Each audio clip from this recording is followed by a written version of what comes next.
Hello.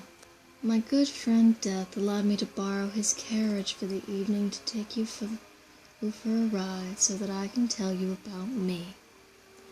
I am Emily Dickinson, and I am a poet. I was born and raised in Amherst, Massachusetts, the second child of 3 children. My father was a Whig lawyer who served a single term in Congress. My mother, a fairly happy homemaker. I attended the local Amherst College and was an exceptional student. I continued writing poetry, only ever poetry, and only 10 of the nearly 1,800 poems I wrote would be published in my lifetime. The rest would come after my death when they were found in my suitcase. I died at 55 of a stroke and hypertension. And me and my younger sister, Lavinia, were never married, and we never had any children. Well, not together. With the husbands we didn't have. I lived during the Civil War era, and I was a proud abolitionist, much like my brother.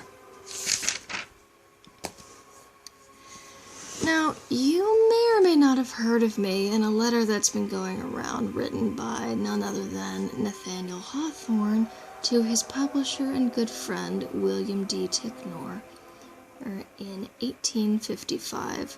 Here's what this lovely little letter said.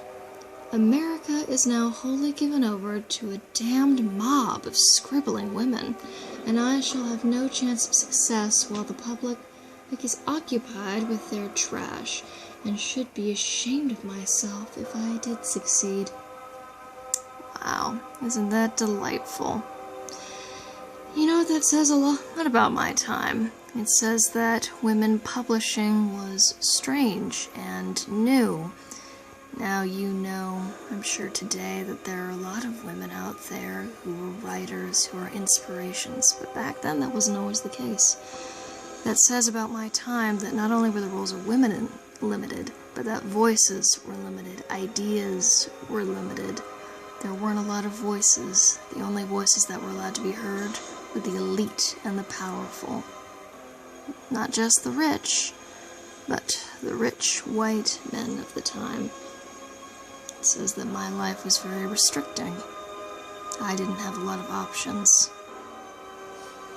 And again, I wasn't alone, and I suppose I was lucky, all things considered. Now I suppose you're wondering why I'm here, what an artist who simply brought a new way of writing poetry could have possibly contributed to history. Well, the answer isn't simple, but let me ask you something. How many people who made this country what it is really made a difference?